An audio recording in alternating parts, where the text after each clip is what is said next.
ہندوستانی ریاست رامپور کے 15ویں نواب ہیں. یہ بتائیں کہ کیا ریاست رامپور کی آب و تاب اور نوابی اب بھی قائم ہے؟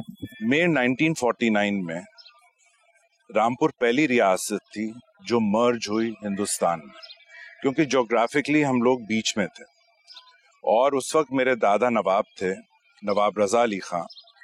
تو انہوں نے فیصلہ یہ تو لے لیا کہ وہ ہندوستان کا حصہ ہوں گے، لیکن انہوں نے قلعے میں، جیسے یہ بہت بڑا قلعہ ہے، انہوں نے رامپور ریاست کے سب لوگوں کو وہاں بلایا اور اپنا جو ان کا جو فیصلہ تھا وہ انہوں نے کہا. لیکن انہوں نے کہا کہ ضروری نہیں ہے کہ آپ لوگوں کو، جن کو یہاں رہنا ہے وہ یہاں رہیں، اور جو پاکستان جانا چاہتے ہیں ان کے لیے میں انتظام کروں گا کہ انہیں سیفلی بارڈر تک پہنچایا جائے.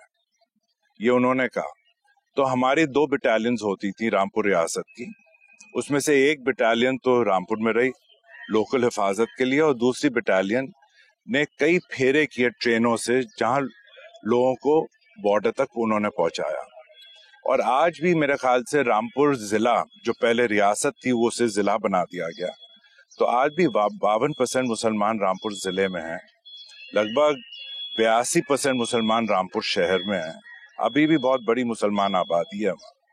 لیکن جو لوگ وہاں گئے اس وقت ہمارے دادا نواب رضا علی خان کے دوست نواب بھاولپور تھے، لیکن ان سے کہا گیا کہ میرے لوگ آ رہے ہیں اور ان کی حفاظت کرنا آپ کی ذمہ داری ہے. تو نواب بھاولپور نے بھاولپور سے بارڈر تک اپنی فوج کو بھیجا اور ان لوگوں کو سیفلی بارڈر سے بھاولپور لے کر. ریاست کے ختم ہونے کے بعد نواب خاندان کے پاس کیا کیا مراعات اور کیا کیا ان کو سہولتیں حاصل ہیں؟ جب رامپور ریاست مرج ہوئی اس وقت مرجر اگریمنٹ بنایا گیا رامپور کے نواب کے ساتھ. اس مرجر اگریمنٹ میں کئی چیزیں لکھی گئیں، کتنے محل نواب کے پاس رہیں گے، کتنے محل سرکار حکومت لے گی، کیا کیا چیزیں رولر کے پاس رہیں گی، کیا کیا چیزیں حکومت لے گی. تو اس میں یہ بھی طے کیا گیا تھا کہ جو رولر ہوں گے ان کو ڈپلومیٹک امیونٹی ملے گی، اپنا ٹائٹل وہ یوز کر سکتے ہیں، انہیں پریوی پرس ملے گا. پریوی پرس اس چیز کے اوپر بیس ہوگا جتنی ریونیو وہ ریاست کماتی تھی جب ریاستیں تھیں. اور کئی ایسی چیزیں تھیں، کیا کیا پراپرٹیز رہیں گی، کیا اور جو اسپیشل ان کو کیا پریویلیج، اپنا وہ جھنڈا یوز کر سکتے ہیں، اپنا کوٹ آف آرم یوز کر سکتے ہیں، اپنا تو ایسے کئی چیزیں تھیں. یہ لگ بھگ سب ریاستوں کو دی گئی تھی. لیکن 1971 میں اندرا گاندھی اس وقت پرائم منسٹر تھیں، انہوں نے یہ چیز ختم کر دی، کیونکہ ان کا پرابلم تھا 2 مہارانیوں کے ساتھ. ایک گوالیر کی مہارانی تھی اور ایک جے پور کی مہارانی تھی. تو اس پرابلم کی وجہ سے جو بھی انسیکیورٹی ایشوز تھے انہوں نے سب ریاستوں کے گردن کے اوپر تلوار پھیری. اس کو پسند تو نہیں کیا گیا؟ کسی نے پسند نہیں کیا. اس کو ہم نے کورٹ میں چیلنج بھی کیا، کئی سال تک وہ چلتا رہا. لیکن ہاں میں یہ کہوں گا کہ جو موجودہ سرکار ہے اس وقت، وہ جو پہلے کے رجواڑے تھے، جتنی ریاستیں تھے، ان کو عزت بہت دیتی ہے، جو میرے خیال سے کانگریس کی حکومت میں نہیں ملی. اور وہ دیتے ہیں، لیکن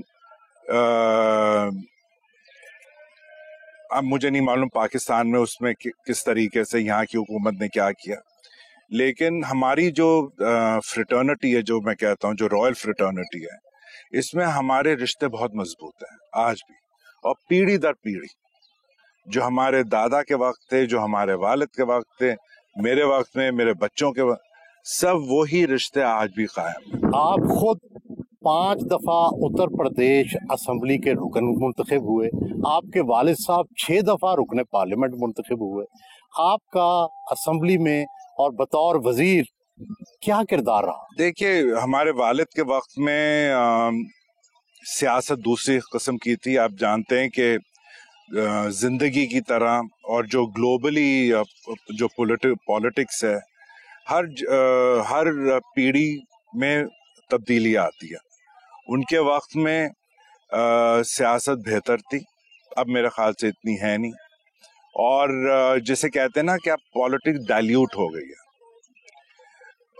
وہ 6 بار ممبر آف پارلیمنٹ رہے، وزاداری لوگوں میں تھی، بات کے پکے تھے، چاہے ووٹر تھے چاہے لیڈر تھے، سب زبان کے پکے تھے. تو اس میں تبدیلی آ گئی ہے. میں پہلا الیکشن لڑا 96 میں، تو اس الیکشن میں اور میرے آخری الیکشن جو 2022 میں تھا، زمین آسمان کا فرق. وہ لوگ نہیں رہے جو میرے خیال سے 2 سال کے بچے تھے، وہ ووٹر ہو گئے. کتنا وقت کے ساتھ ہر چیز بدل جاتی ہے.